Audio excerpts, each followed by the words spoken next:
got him out. Woo. That's white knuckle stuff. Oh. Without taking a centimetre of line, he was in the timber. I love this kind of fishing. Doesn't matter whether it's bass or Saratoga or golden perch, whatever you catch in the timber is great fun, but when it's a barramundi the size of this one, it's extra good fun.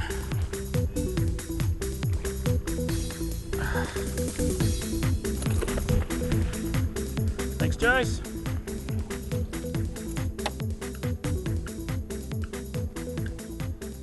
Well, look at that for a beautiful barramundi, just under 80 centimetres in length. And you know, not too many years ago, I used to make the annual pilgrimage up to the Northern Territory to catch fish like this. Well, you don't have to go that far anymore. Just 6 hours north of Brisbane, there's barramundi fishing for fish like this one. And believe it or not, this fish is only a couple of years old. I'm going to get it back in the water. We're here at Lake Awunga, just, oh, it's ready and it's gone. Just south of Gladstone. And this is one of the emerging impoundments for barra fishing at the moment. It's probably the jewel in the crown of impoundment barra fishing right now. It's producing fish to well over a metre and lots of them. More than 2 million fish have been stocked in here, and it is only going to get better as more and more barra get put in here. But a lot of people still come here and miss out, and I think there are a few myths and misconceptions about barra fishing and impoundments. We want to try and dispel a few of those over the next quarter of an hour or so. We're going to show you that you can catch barra by casting as well as trolling.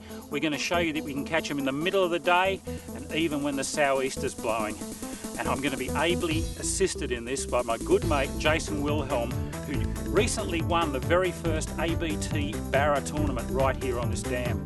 Stick with us now and we'll show you how to go out there and enjoy these fish and come home with a few stories of the one that didn't get away. That's a really silvery fish. We're getting all sorts of different coloured fish up here in the snags. That's an absolutely glorious fish in the late afternoon sun. All these fish that we've shown you have all been caught in daylight hours, all casting, and all in less than perfect weather, mostly in southeasterly weather. So dispelled a few myths there, I think.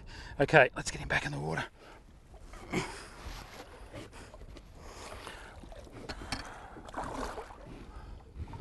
Nice fish.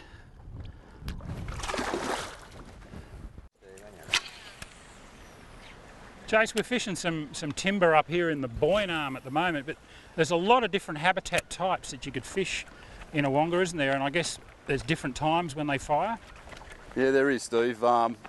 During the summertime, the fish tend to sit in about 10 to 12 feet of water, so if you can find yourself some timber that's either parallel to the shore or submerged or semi-submerged, you can generally find fish in those sort of areas. And if you can find a little bit of weed amongst it, around those sort of timbers, well, you sort of double your chances. Dam barra can be caught in both open water and close to structure.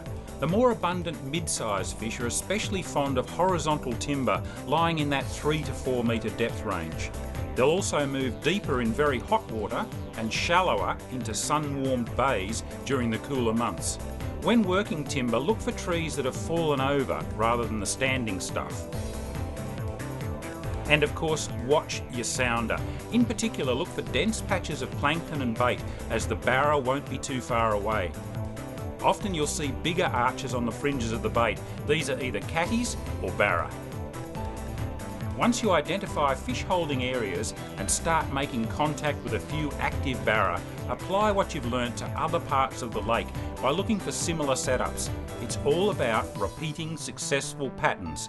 The same rules apply to lure selection. Lures like these classics, and this is a 120 plus 15, is a lure that'll get you right down to sort of that depth, and you're able to twitch it. It'll back up over snags, and it'll also back up over the weed beds, which often fish sort of congregate around. So if you've got a lure that's got some flotation and a good bib on it to get you into that depth, you're in with a good shot. Now you work your lures quite hard, almost violently. Do you think that makes a big difference? And what's the actual motion that you're trying to impart to the lure there? What you're really trying to do is, just have your lure so it's just sort of twitching and it keeps it in the strike zone. It's just only moving at a very small, very slow pace, because these dam fish aren't, you know, super athletes are actually pretty lazy, and they're not really keen on chasing stuff that's going too fast. Now they're lazy until you get one on your line, but then of course it all changes. Do you think a lot of people still come here undergunned as far as tackle and particularly the terminal hardware on their lures? They come here a little undergunned, and they don't expect these fish to pull as hard as they do, and I guess that means that a lot of people lose fish, you know, for the wrong reasons, which is pretty sad. So the most important thing to remember is if you are going to, you know, put the K's in and come here to bring the right tackle, and if that means fishing a little bit heavier than what you would normally, well, that's probably something to consider. The biggest stocked barra in our impoundments are already topping 35 kilos, and they'll grow even larger in the next few years. Fish up to 20 kilos are common in lakes like Wonga, and they demand serious tackle. Smart anglers use 15 or 25 kilo braided line and tough 30 kilo plus leaders on these fish, and they beef up the hardware on their lures. Connections are vitally important too. There are a number of different knot systems you can use, and a few examples are available by clicking the Enter button on your remote control right now.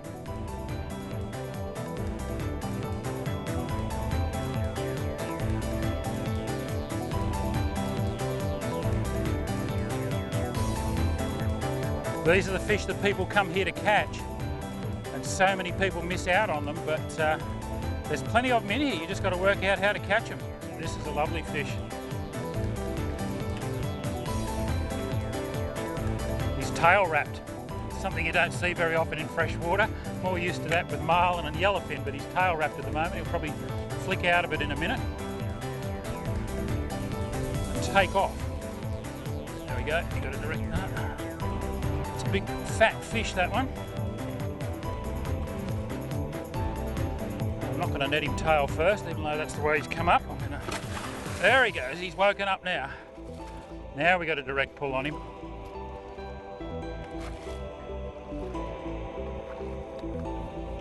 Oh, no, I didn't do a very good job there. Okay, here we go. Oh, such big fish. Even this big Enviro net can barely handle him. Look at that. I'm going to keep that fish in the water while we get the brag mat out. We'll show you some pretty quick handling on this fish. We'll get the hooks out while it's still in the net. We'll measure it on the brag mat and we'll get it straight back in the water. Jason and I both reckon that these fish are too valuable to catch just once. Can't even see that lure.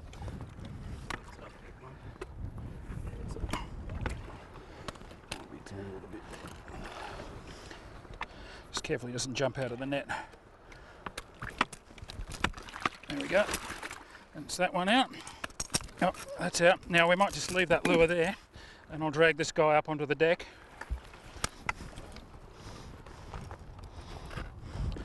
You get the brag mat laid out. These are great, these brag mats from Shimano.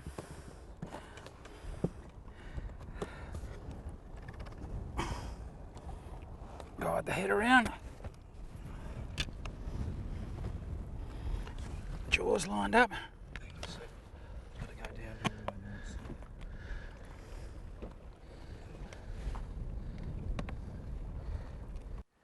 How's that? That's a beautiful fish. Look at that. Every scale is absolutely perfect. Fish is in really good condition. We're going to get that fish back in the water really quickly. It's nice and calm at the moment, but it could easily just take off at any moment and start kicking and thrashing. They're quite dangerous fish to handle. You have a look at those dorsal spikes there. You do not want that going anywhere near your body if this fish suddenly starts thrashing. And at no time has the fish been unsupported. It's been on wet carpet and in the Enviro net. And there it is in the water and it's ready to go. You happy for me to send her on away, Jace? Yes, might let her go.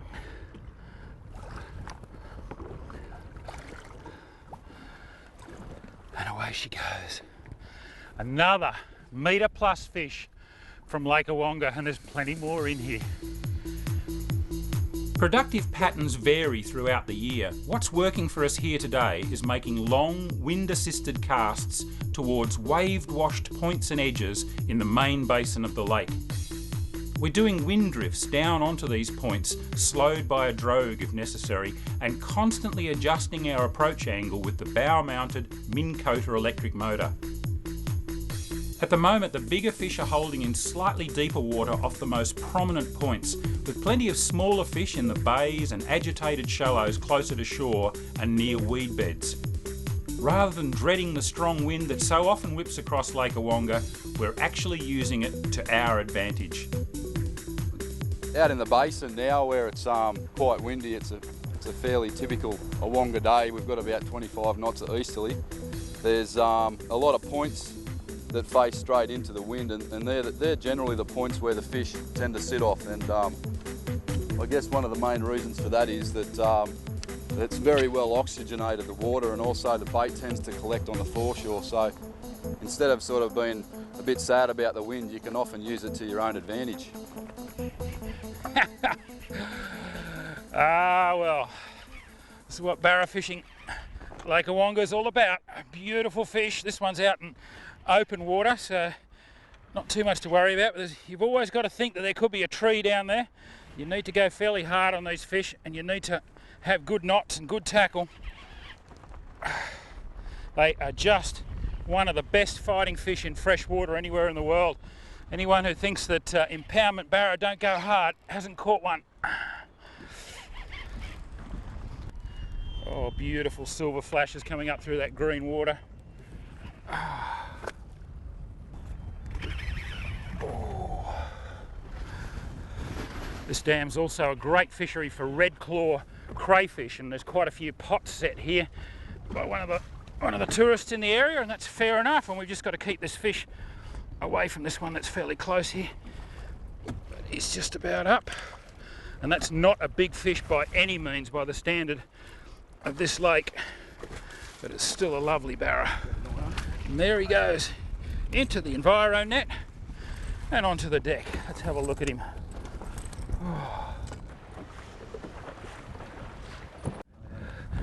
It's about 7.75, that fish, and that's, as I said, that's a small fish in here, but a fish that a lot of people from down south will be happy enough to come up and catch. Get it straight back in the water. Oh, he was ready to go. Like any kind of impoundment fishing, oh, he's a good fish. Yeah, he's a 90. Any kind of impoundment fishing, patterns emerge and change from day to day, and at the moment we've definitely got a pattern happening here with these points, with mostly smaller fish, 40 to 75, but a little bit wider out and a little bit deeper. Jace has picked up this really nice fish. This is more the sort of thing we're after. A bit of rocking and rolling here in the waves. It's a meatery? Yep.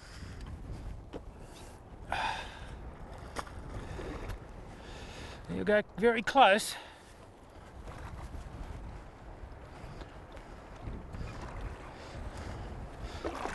Come across, mate.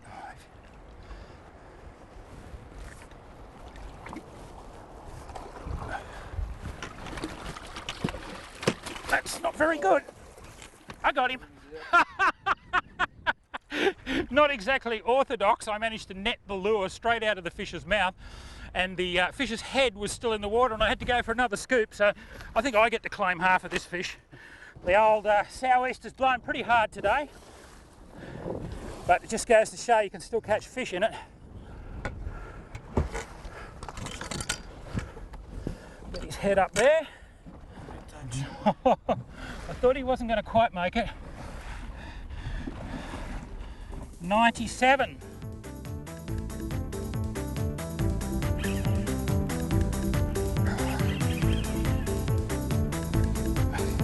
This is a serious fish, this one. This is just screamed line off, came through underneath the boat. Oh, I love them.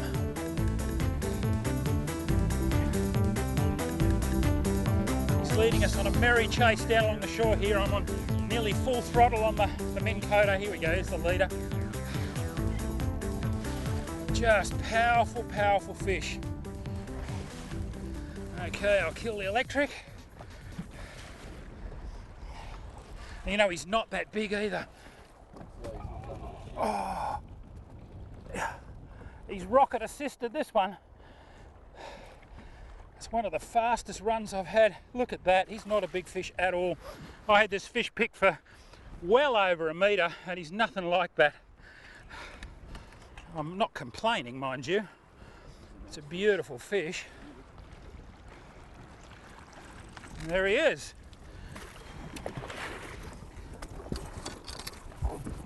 I got him, mate. Yep. Yeah, look at the jaw damage on this fish.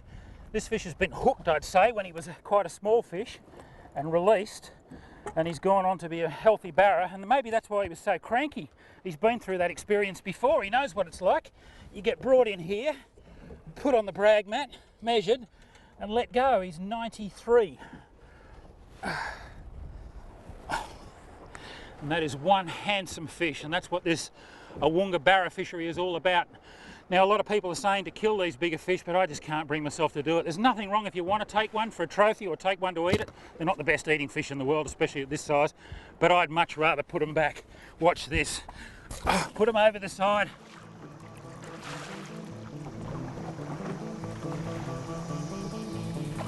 And away they go.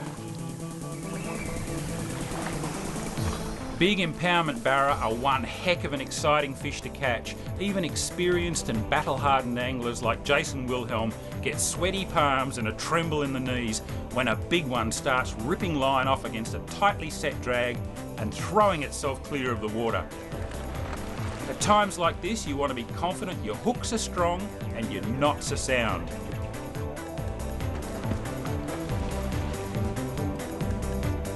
Woo! He's a beast.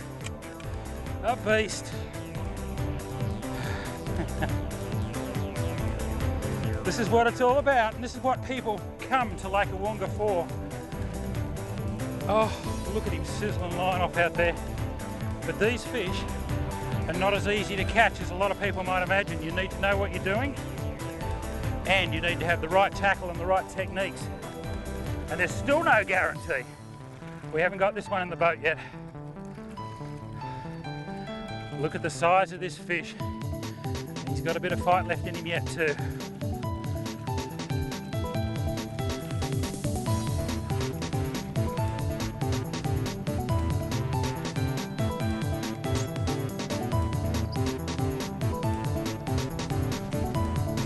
Okay, I got him.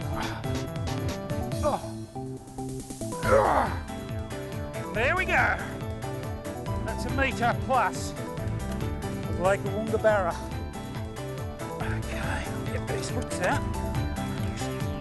Let's get you onto the brag mat. Slide it down here. You give us a reading back there. That's spot on. 109. What a beautiful fish. Come and hold her up, mate, and give the folks a look at just what one of these Awunga barra. You get under the other end.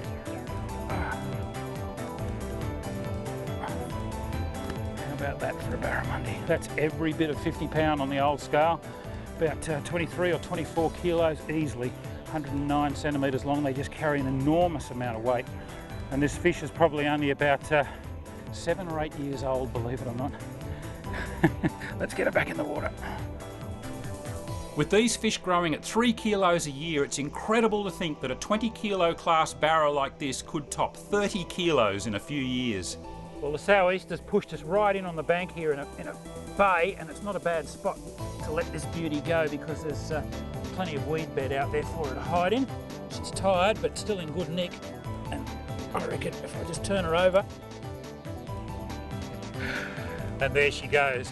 Lake Awunga's giant barramundi, and they're only going to get bigger over the next few years. If you haven't been up here and tried it for yourself, do yourself a favour and come up.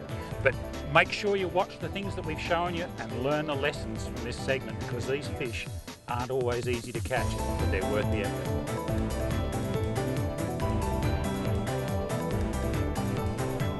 Not only is Lake Awunga a delightful and readily accessible fishing destination, it's also very well serviced in terms of affordable and extremely comfortable accommodation options.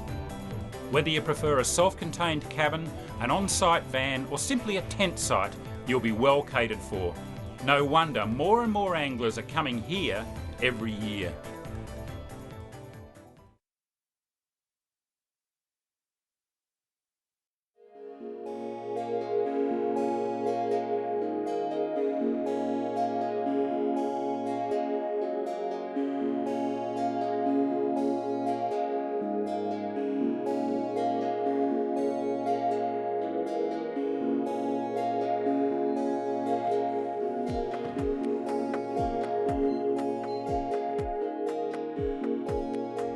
scattering a bait there at the moment, but not as thick as we had it before. Oh, it's thickening up now, Terry. Yeah, have a drop there. Thick as thieves. The secret to catching quality game fish centres around the ability to locate concentrations of bait fish.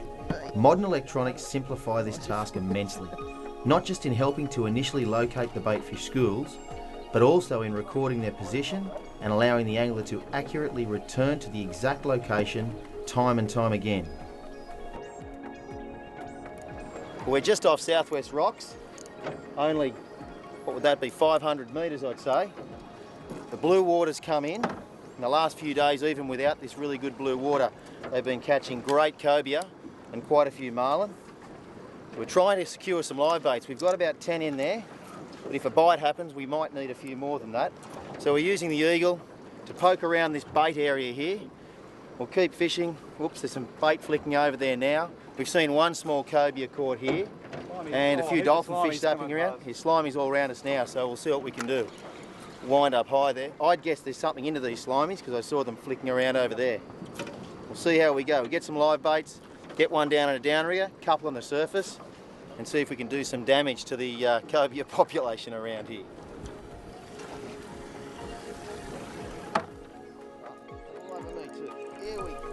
Bridle rigging baitfish ensures that the bait swims true and lasts for extended periods. A specially designed bridle needle is used and an elastic band is hooked into the partially opened eye of the needle, while the other end of the band is half hitched to the hook's bend. The needle is then carefully passed through the very front of the bait's eye socket until the band comes out the other side. The hook's point is then passed through the loop created. Twist the hook a few times before passing its point back under the twists so that the hook point is left facing upward. Rigging in this manner takes a little more time than simply sliding a hook through the bait, but it is vitally important that your bait is not spinning while it's being trolled. Righto, we'll just open this release clip, hook the main line in, and we'll drop this ball down. Do that. I get that rod out of your way. Just grab that rod, Terry. Terry will free spool the rod while we drop it down.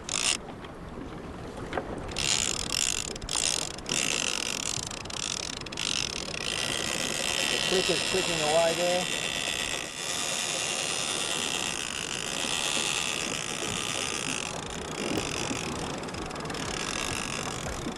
I want to run us back to that bait spool.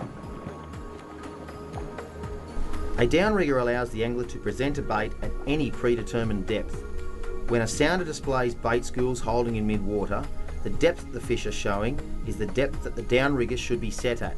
This means that you are presenting your bait amongst the masses of bait fish, right where the predators are most likely to be hunting.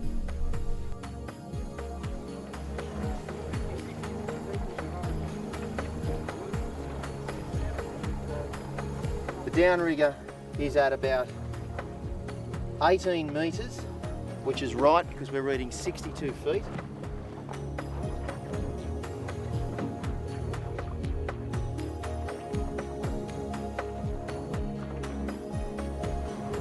We haven't had the bait down for very long, maybe 10 minutes, and we're away.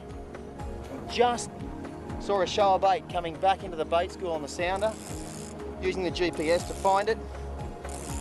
And there was some bait down deep, pretty well at the depth that we set this live bait. Not hard yet. It's a cove, it's a little cove. Tracy, you can see him, yeah, I think so. Let's have a look at the size. We might be able to just lift him aboard Terry. We'll wait and see. Well, it looks like cove to me. Or is it a shark? No, it's a cove. Yeah. Cobia are predominantly a tropical species that venture into more temperate regions with the influx of warmer summer currents. They are generally viewed as an enigmatic fish, but Southwest Rocks is one of the few places where their occurrence is more dependable. Nice cobia. There he is, a nice cobia. Right to plan A, this one went. You could probably gaff him up here, Terry, if you wanted to. going to misbehave when we bring him in, I think. Nice fish. Maybe he's not ready. That hook might come out. Yep.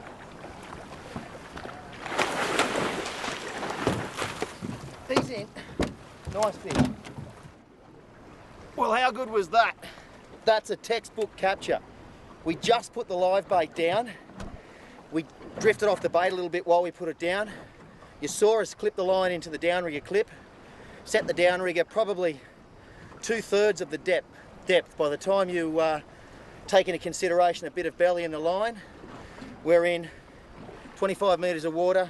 The bait was probably in about, I'd say 15 metres water, a bit more, getting down towards 20, and it went off. Soon as we drove back onto the bait, looking at the sonar, watching the GPS, we had the bait schools marked. As we went back onto them, off went the 24 kilo outfit. Beautiful cobia. We called it for a shark at first, which is quite often the case with these fish.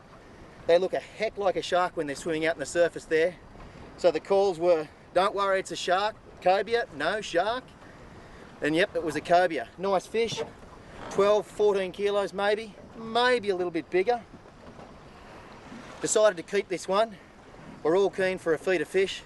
They're beautiful to eat. Black kingfish they're often called. Cobia is probably more of a correct name.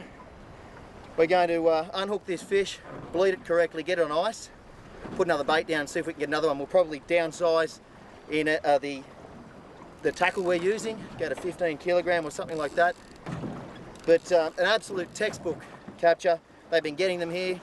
We heard about it, came down, caught our bait. The downrigger makes all the difference. There's been boats working around here. We've seen one small cobia caught in the last 2 hours. As soon as we got this down to the right depth, we were on virtually straight away. So let's see if we can repeat that.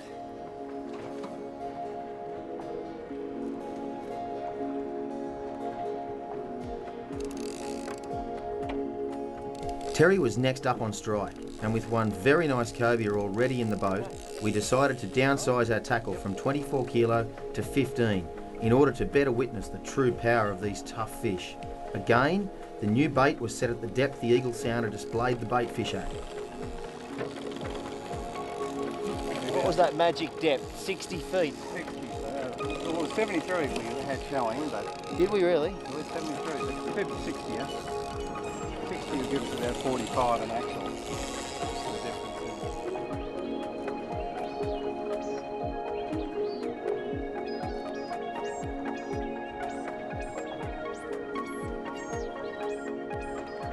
We've just come back onto the high point of the reef, which we've marked with an icon on our GPS plotter screen. We're using split screen at the moment, so we've got the GPS plotter showing one side, we've got the sonar showing the other. Just as we came back onto that icon that we'd saved the bait on, up came the reef, the bait was there again. So we're just pulling these baits, we've got them right down in amongst the bait schools on the downrigger. Terry and I are just about to put out another bait on the surface, hopefully for a marlin. There's been a few marlin caught here over the last few days.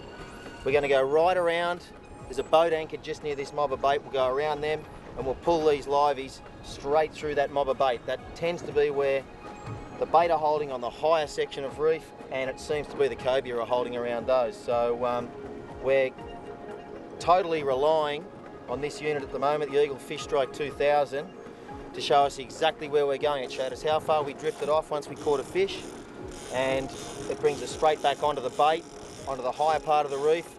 We can mark bait wherever we want. There are scatterings of bait all around here. We can mark them as icons and just work a pattern around all the bait schools. So it was a direct result of this eagle that we were able to come straight back onto the bait that we'd initially marked, onto the higher portion of the reef. As soon as we did that, off went the downrigger. That's how we caught that last fish, that big cobia. We're just going to repeat that process now. Stay with us. We've just come back onto our saved icon. There's a tremendous showing of bait right down on the bottom. A little bit of harder high stuff as well. Bait up above that. Everything's set here, so fingers are crossed, and with a bit of luck we'll be on again shortly.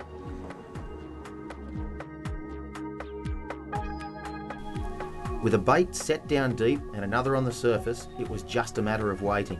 A marlin swam by on the surface in full view, and then Terry's rod bent to the weight of a decent fish. My bait tank.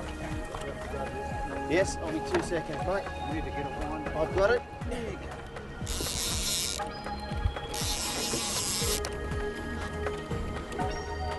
We just saw a marlin, mate. What's it going to be? He wasn't at that depth, was he? No, he wasn't. And